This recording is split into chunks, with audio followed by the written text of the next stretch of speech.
Accident అంటే ఆయన ఆస్తులు, ప్రాఫిట్స్, ఇన్వెస్ట్మెంట్స్ ఇలాంటి వివరాలన్నీ మీకు బాగా తెలుసుంటాయి, అవునా? అవును. అయినా మీరు పెళ్లి చేసుకోవాలని పెళ్లిపేటల దాకా వెళ్ళింది నిజమేనా?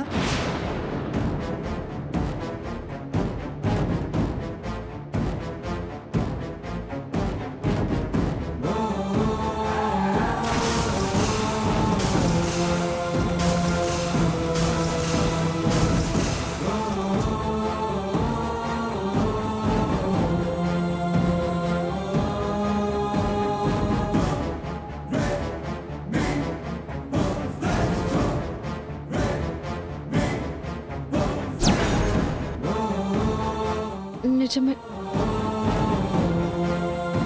ఆయన ఆస్తులకు సంబంధించిన వీలునామా మీ పేరు మీదే రాశారు, అవునా కాదా? అంటే ఆయన చనిపోయాక తెలిసింది. నో, అది కన్ఫర్మ్ చేసుకోవడానికే మీరు అతను చంపేశారు.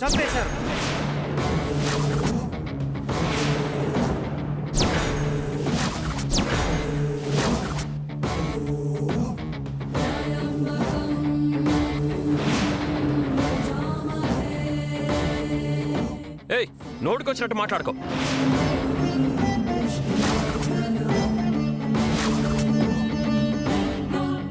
Order, order, order. Sorry sir.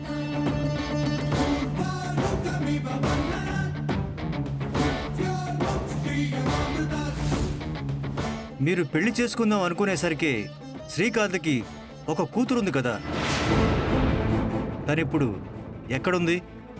నా దగ్గరే ఉంది. అదేంటి, శ్రీకాంత్ గారికి తోబుట్టువు సౌపర్ణిక గారుండగా ఏ సంబంధం లేని మీరు పాపని ఏ హక్కుతో తీసుకువెళ్లారు?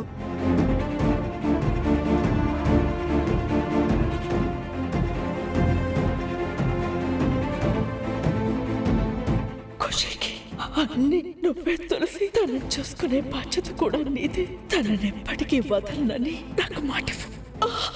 మాటివ్వమ్మా. ఖుషి నా కూతురు.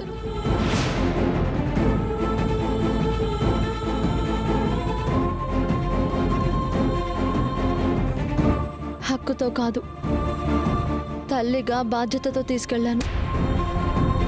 కూతురు అన్న ప్రేమతో పెంచుకుంటున్నాను.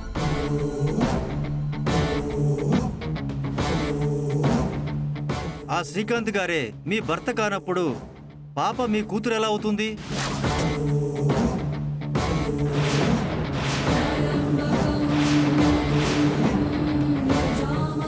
చెప్పండి తులసి గారు.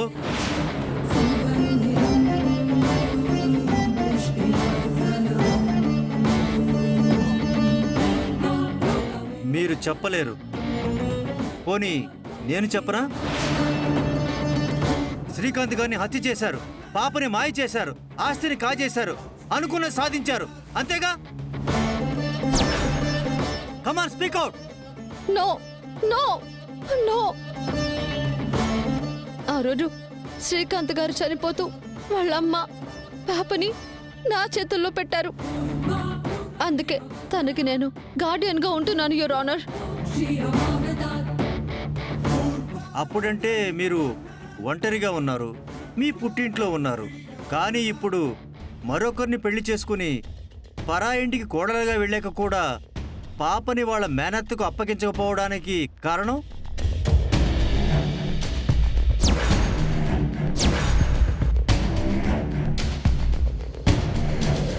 వాళ్ళు ఖుషిని సరిగ్గా చూసుకోరు.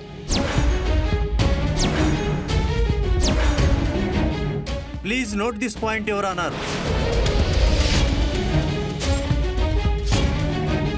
ఈ పరాయి స్త్రీ పాపకు తల్లి అవుతుందంట, కానీ తల్లి తర్వాత తల్లి లాంటి మేనత్త పరాయిదవుతుందంట.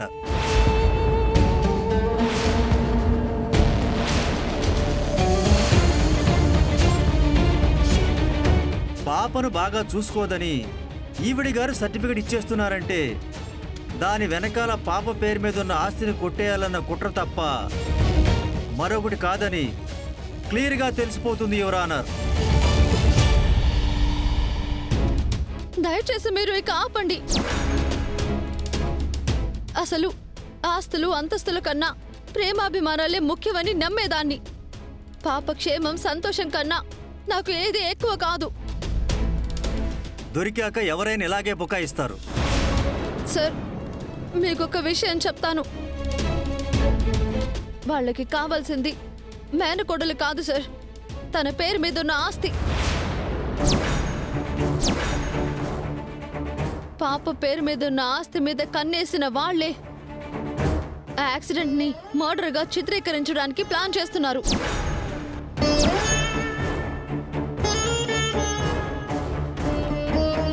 కానీ దానివల్ల వాళ్ళకేంటి లాభం?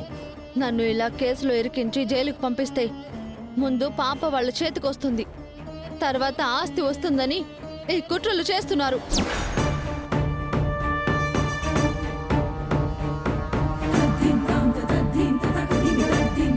యువర్ ఆనర్, శిక్ష తప్పించుకోవడానికి ముద్దాయి కట్టుకదలల్లే ప్రయత్నం చేస్తుంది. లేదు సార్, మేము సబ్మిట్ చేసిన ఎవిడెన్సెస్ అండ్ ప్రూఫ్స్ అన్ని పరిశీలించి ముద్దాయికి కఠిన కారాగార శిక్ష విధించవలసిందిగా కోరుతున్నాను యువర్ ఆనర్.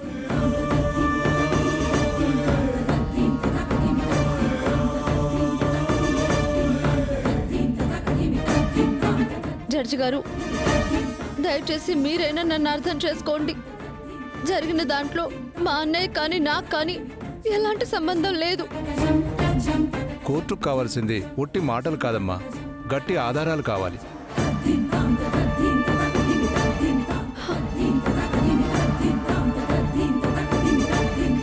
ఉన్నాయి జడ్జి గారు, కానీ అవి సాధించడానికి నాకు కొంచెం టైం కావాలి.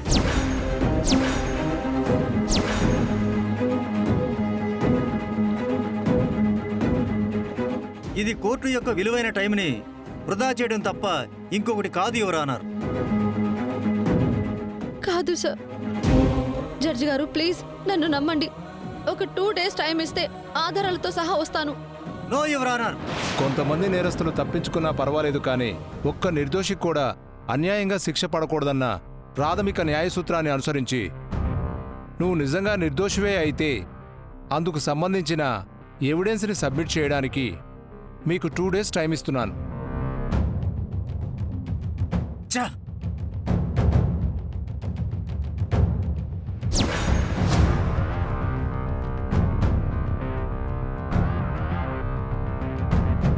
Thank you your honour, thank you so much. Now the court is adjourned.